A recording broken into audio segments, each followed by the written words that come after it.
transport. Composition of alveolar air and atmospheric air are different. Alveolar air does not have the same concentration of the gases as the atmospheric air by any means, which can readily be seen by the comparing of the alveolar air composition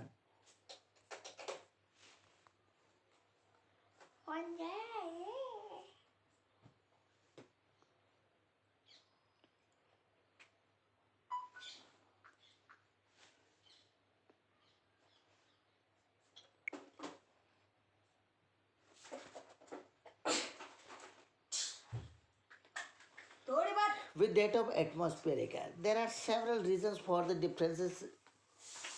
First, alveolar air is only partially replaced by the atmospheric air with each breath. Second, oxygen is constantly being absorbed into the pulmonary blood from the alveolar air. Third, carbon dioxide is constantly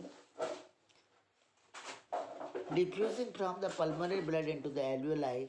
And fourth, dry atmospheric air that enters the respiratory passage is humidified even before it reaches the alveoli. This table represents that atmospheric air is composed almost entirely of the nitrogen.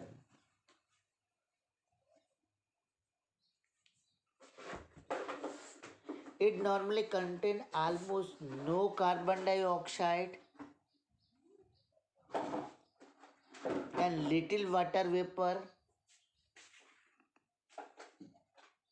However, as soon as atmospheric air enters the respiratory passage, it is exposed to the fluid that covers the respiratory surface.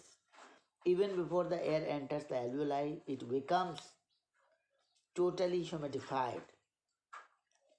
This table also shows that humidification of the air dilutes the oxygen partial pressure at the sea level from an average of 159 mmHg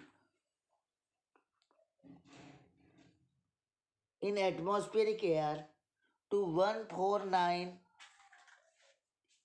mmHg in humidified air, and it dilutes the nitrogen partial pressure from 597 to 563 mmHg.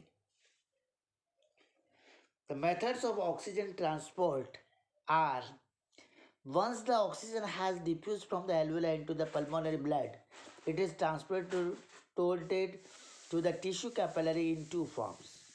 First is the combined form with hemoglobin, and second is dissolved in the plasma. Combined with the hemoglobin, most of the oxygen is transported in this form. The presence of hemoglobin in the red blood cells allows the blood to transport 30 to 100 times as much oxygen as could be transported in the form of dissolved oxygen in the water of blood. Dissolved in plasma, the amount of oxygen dissolved obeys Henry's law and is proportional to the partial pressure. However, the amount of oxygen that can be transported in this form is very small. An amount of approximately 0.3 ml of oxygen per 100 ml of the blood, considering an arterial PO2 of 100 mmHg. The purpose of this chapter is to present both the qualitative and quantitatively the physical and chemical principles of oxygen transport in the blood and the tissue fluid. Transport of oxygen in the dissolved state. At the normal arterial pressure, PO2 is 95 mmHg and about 0.29 ml of oxygen is dissolved in every 100 ml of the water in the blood, and when the PO2 of the blood falls to the normal 40 mmHg in the tissue capillaries, only 0.12 ml of oxygen remain dissolved. In other words, we can say that 0.17 ml of the oxygen is normally transported in the dissolved state to the tissue by each 100 ml of arterial blood flow. This compares with almost 5 ml of oxygen transported by the red blood hemoglobin, and therefore the amount of oxygen transported to the tissue in the dissolved state is normally a slight only about 3% of the total as compared with 97% transported by the hemoglobin. During strenuous exercise, when the hemoglobin releases to the O2 and the tissue increases another threefold, the relative quantity of oxygen transport in the dissolved state falls to as little as 1.5%. But a person breathes oxygen at very high alveolar PO2. The amount transported in the dissolved state can become much greater, sometimes so much that a serious excess of oxygen occurs in the tissue and oxygen poisoning ensues. This often leads to the brain convulsions and even death. Role of hemoglobin in oxygen transport. Normally, 97% of oxygen transported from lungs to the tissue is carried in chemical combination with the hemoglobin in red blood cells. The remaining 3% is transported in the dissolved state in the water of the plasma and blood cells. Thus, under normal condition, oxygen is carried to the tissue almost entirely by hemoglobin. Reversible combination of oxygen with hemoglobin.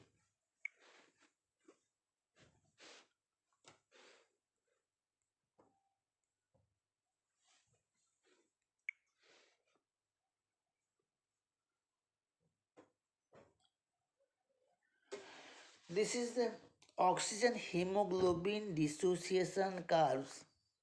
One side of this curve represents the hemoglobin saturation percentage, whereas another axis represents the pressure of oxygen in blood PO2 mmHg. Here it represents the volume percentage of oxygen dissolved with the combined with the hemoglobin. So at the 97 mmHg of the PO2, hemoglobin is becomes 100% saturation. The reversible combination of oxygen with the hemoglobin, the chemistry of hemoglobin has been studied by us in another chapter, but the different type of hemoglobins are designated as alpha chain, beta chain, gamma chain, and delta. Then most common form of hemoglobin in the adult human being, which is hemoglobin A, and this hemoglobin A is the combination of two alpha and two beta chains. In the newborn infant, hemoglobin F is present. This hemoglobin F, which is gradually replaced in the first year of the life. Because each hemoglobin chain has a heme prostatic group containing an atom of iron, and because there are 4 hemoglobin chains in each hemoglobin molecule, one finds 4 iron atoms in each hemoglobin molecule, and each of these can bind loosely with one molecule of oxygen, making a total of the 4 molecule of oxygen means 8 atoms of the oxygen that can be transported by each hemoglobin molecule. This type of hemoglobin chain in the hemoglobin molecule determine the binding affinity of the hemoglobin for oxygen, where it was pointed out that oxygen molecule combine loosely and reversibly with the heme protein of the hemoglobin. When PO2 is high in the pulmonary capillaries, oxygen binds. When PO2 is high, oxygen binds with the hemoglobin, but when PO2 is low in the tissue capillaries, oxygen is released from the hemoglobin.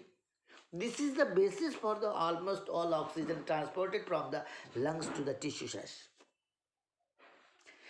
And this figure represents oxygen hemoglobin dissociation curve, which demonstrates the progressive increase of the percentage of hemoglobin bound with the oxygen as blood PO2 increases, which is called percentage saturation of the hemoglobin. In this direction, there is a pressure of oxygen, partial pressure of oxygen increased from 2, 0, 10, 20, 30, 40 to 140. And in this direction, oxygen is bind with hemoglobin. जो hemoglobin saturation is increased 0, 20, 30, 40 and up to 100. As we can see here, at the PO2 of 40, almost 70% hemoglobin becomes saturation with saturated with oxygen. It forms oxyhemoglobin.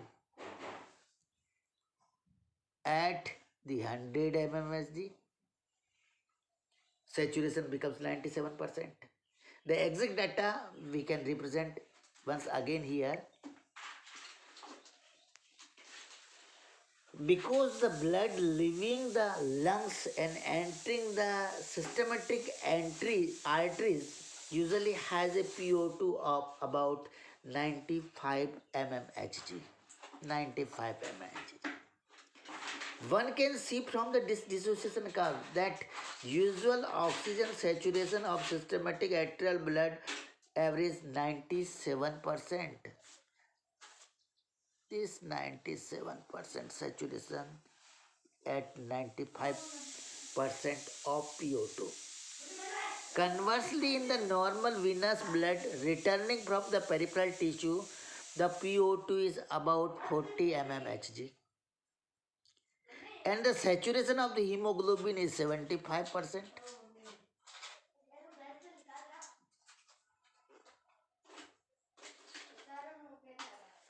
Maximum amount of oxygen can combine with the hemoglobin of the blood. Blood of a normal person contains 15 gram of hemoglobin. 15 gram HB hemoglobin in each 100 ml of blood.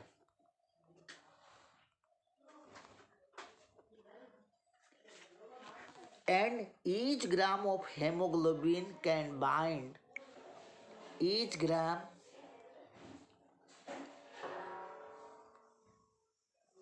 hemoglobin can bind with maximum of 1.34 ml of oxygen.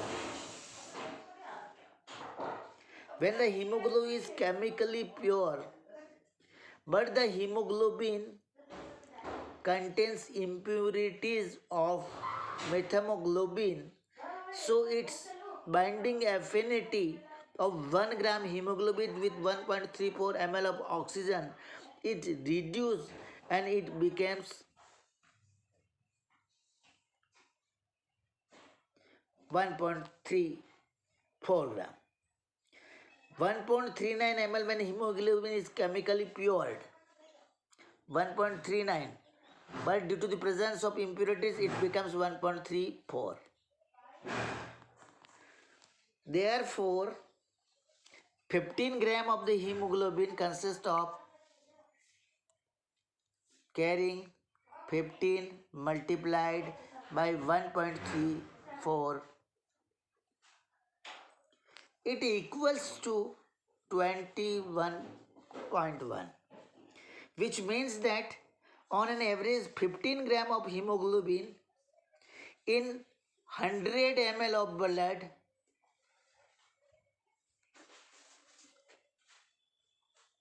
can combine with total about of 20 ml of oxygen if the hemoglobin is 100% saturated.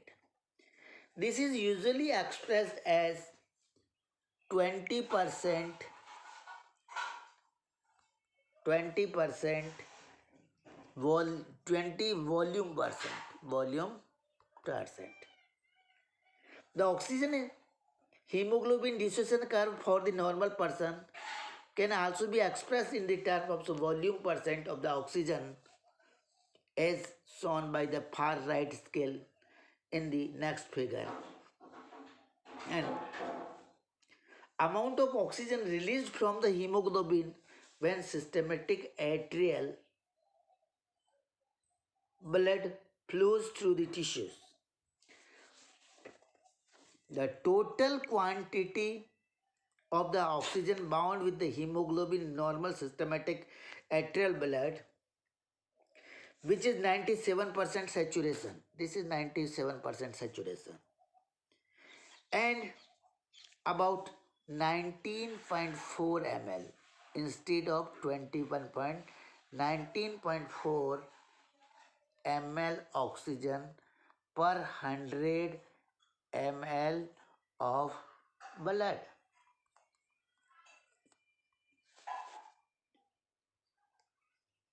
On passing through the tissue capillaries, this amount is reduced on average 14.4 ml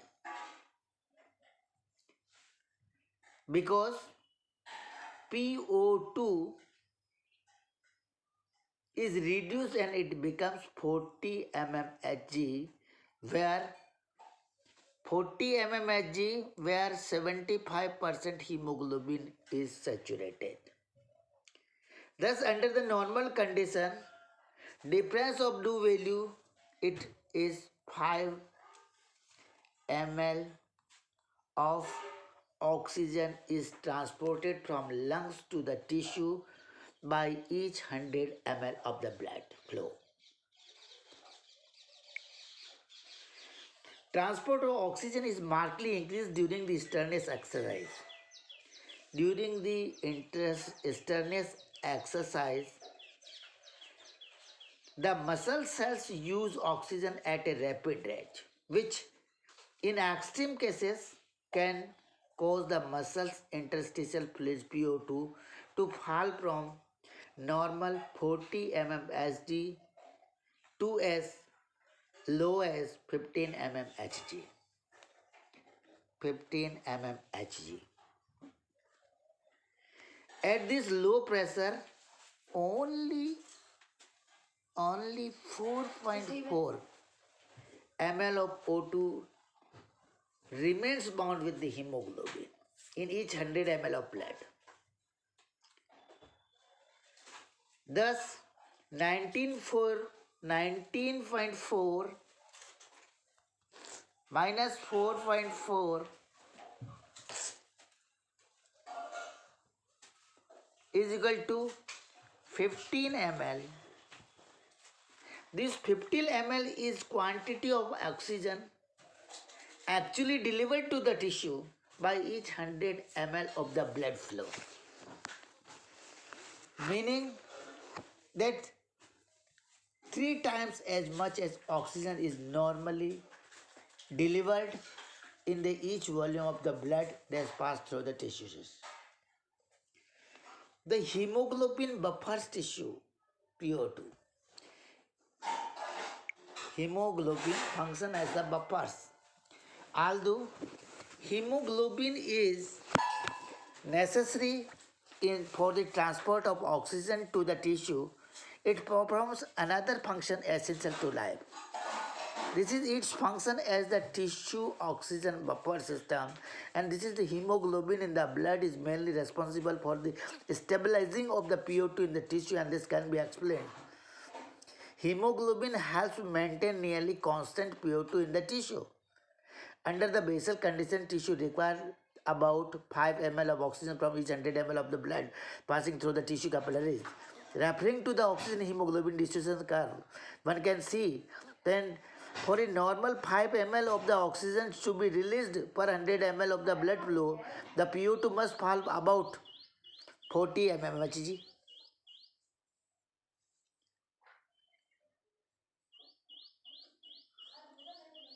Therefore, the tissue PO2 normally cannot rise above this 40 mmHg level, because if it did, the amount of the oxygen needed by the tissue would be released from the hemoglobin. In this way, the hemoglobin normally sets an upper limits on PO2 on the tissue at about 40 mmHg. Conversely, during the heavy exercise, extra amount of oxygen, much 20 times normal, must be delivered from the hemoglobin to the tissue. However, this delivery of the extra oxygen can be achieved with the little further decrease in the tissue PO2 because first the steep slope of the dissociation curve. This is the steep slope of dissociation curve. Second, the increase in the tissue blood flow caused by the decreased PO2, and that is very small fall in the PO2, cause the large amount of extra oxygen to be released from the hemoglobin. There is a steep slope, the increased flow. It can be seen that the hemoglobin in the blood automatically deliver oxygen in the tissue at a pressure that is held rather tightly between about 15 and 40 mmHg. 15 mmHg, there is only 20% saturation. At the 40 mmHg, 75% saturation. So this difference releases oxygen from oxyhemoglobin to the tissue, is responsible for external exercise. For the external exercise to provide oxygen. When the atmospheric oxygen concentration change markedly, the buffer effects of the hemoglobin is still maintained almost constantly. The normal PO2 in the alveoli is about 104 mmHg. Alveoli, ALVOLI, is 104 mmHg. But as one ascends a mountain or ascends in an airplane, the PO2 can easily fall or less than half this amount. Alternatively, when one enters area of the compressed air such as deep in the sea or in the pressurized chamber of the PO2 may rise to 10 times this level. Even so, the tissue PO2 changes little. It can be seen from the oxygen hemoglobin dissociation curve. When the alveolar PO2 is decreased to as low as 60 mmHg, the atrial hemoglobin is still 89% saturation. 89% saturation. With oxygen only 8% below the normal saturation of 97%.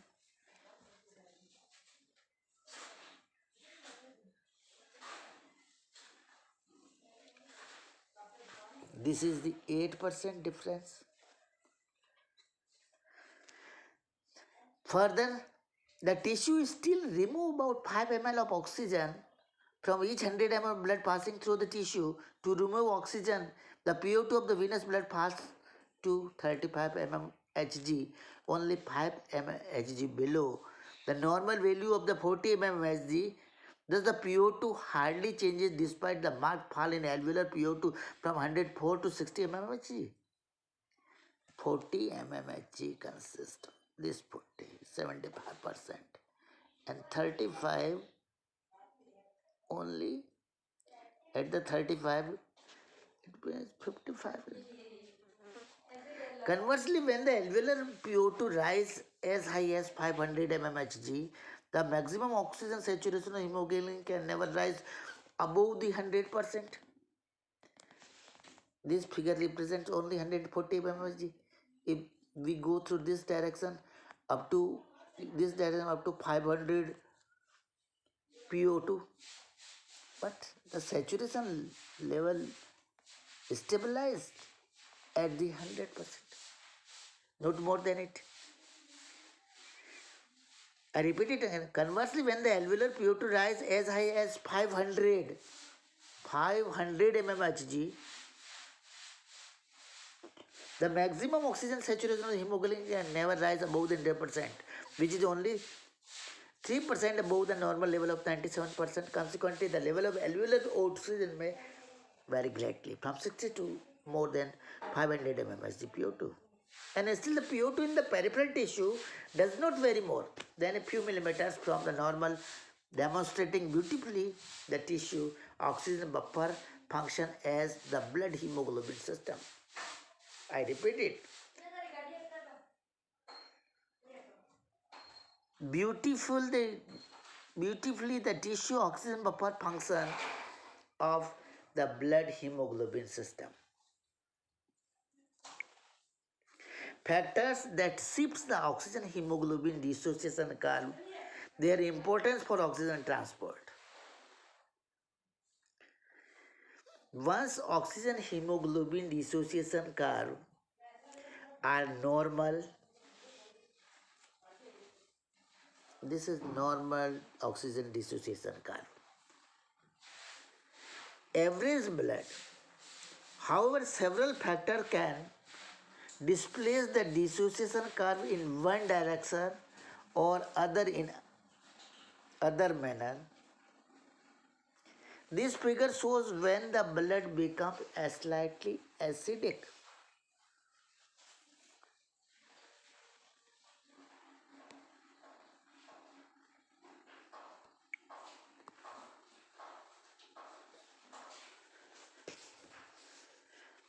This figure shows when the blood becomes slightly acidic, when pH decreasing from normal value of 7.4 to 7.2, the oxygen hemoglobin dissociation curve shift on average about 15% right.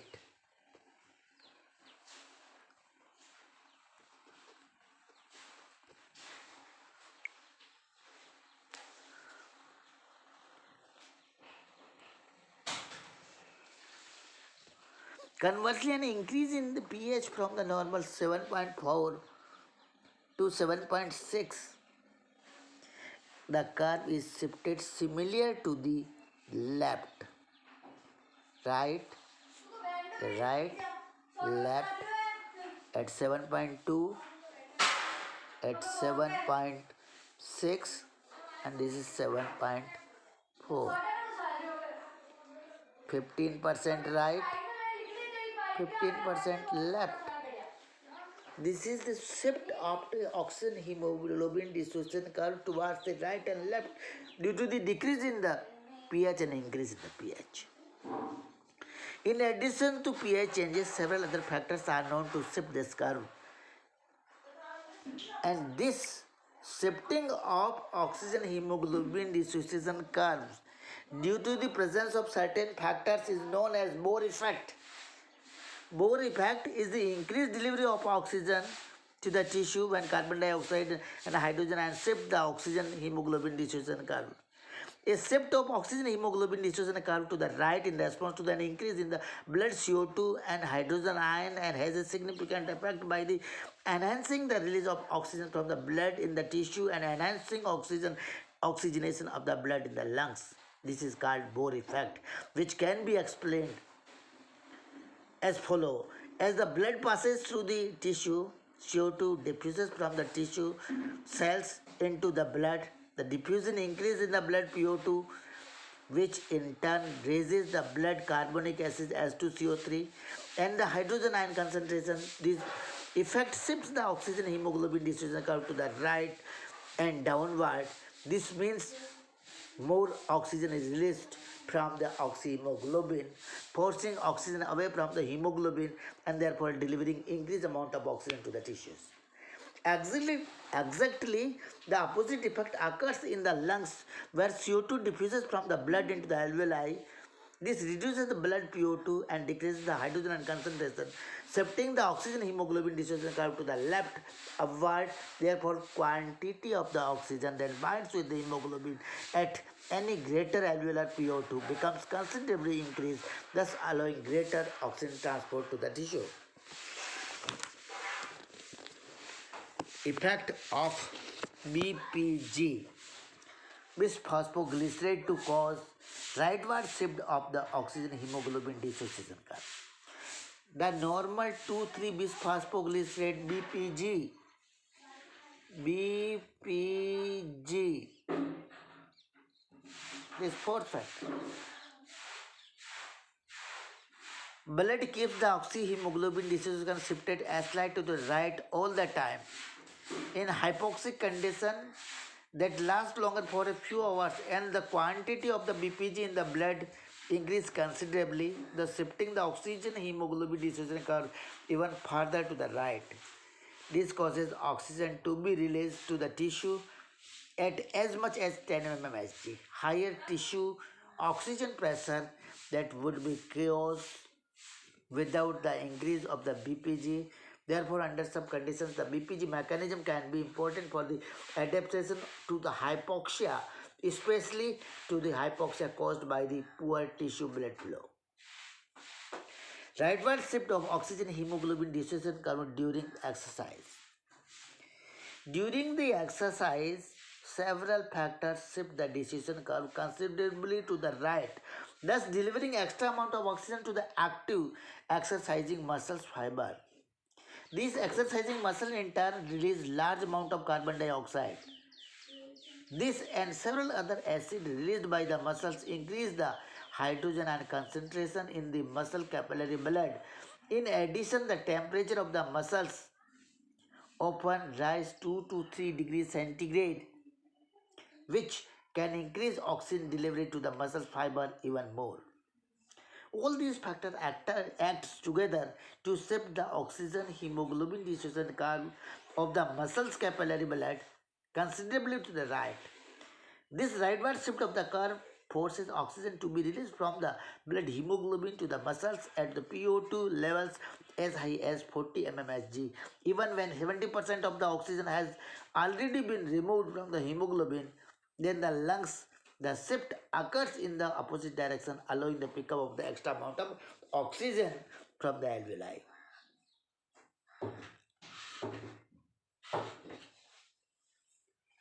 This is the all about the transport of the oxygen.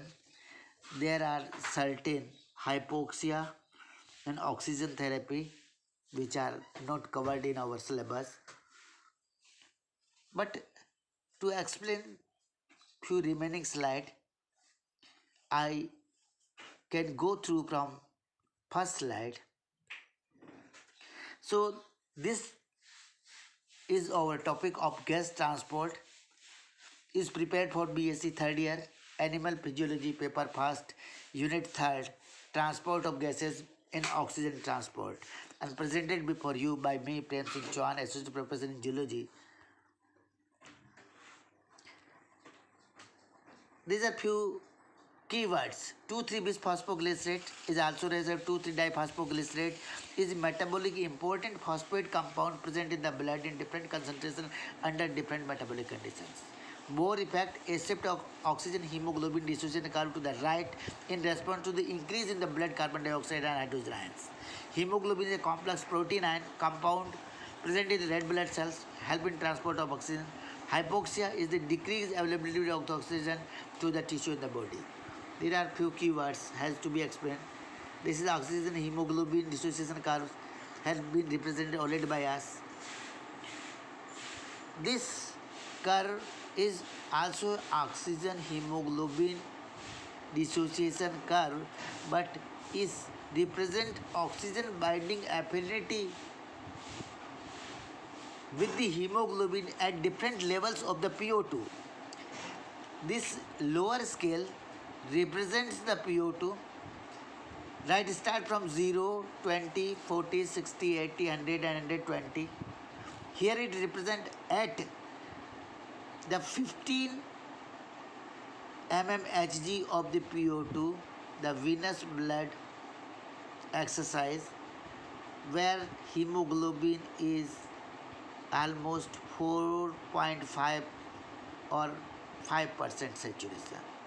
At the PO2 of 40 mmHg, the oxygen in the blood, it becomes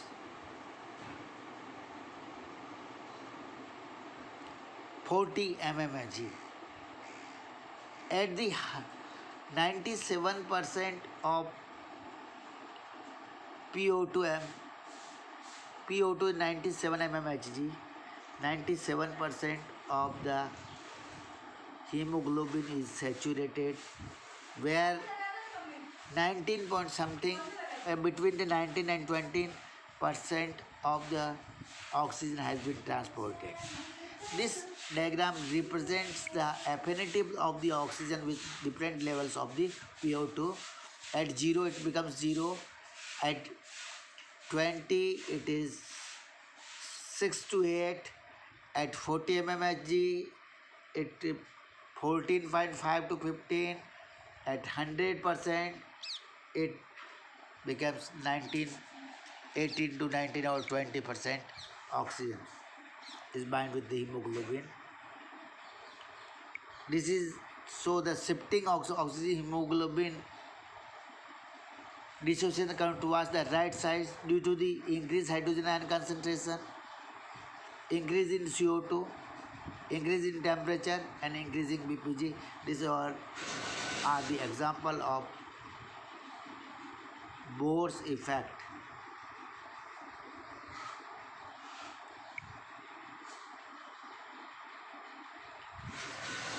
There are few hypoxic conditions are classified in this table. Hypoxia, low atmospheric and alveolar oxygen content, impairment of diffusion across the respiratory membrane, venous to arterial shunt, and ventilation perfusion mismatch.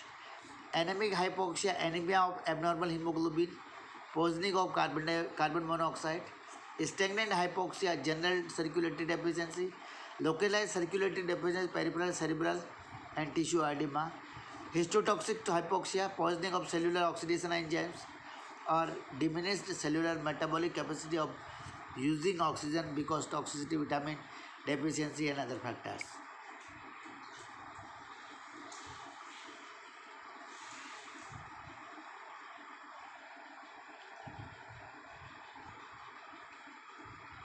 Thank you for watching this video. I would like to give an assignment for you. The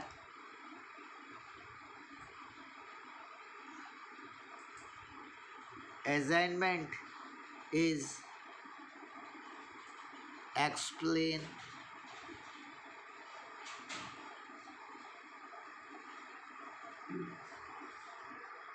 what is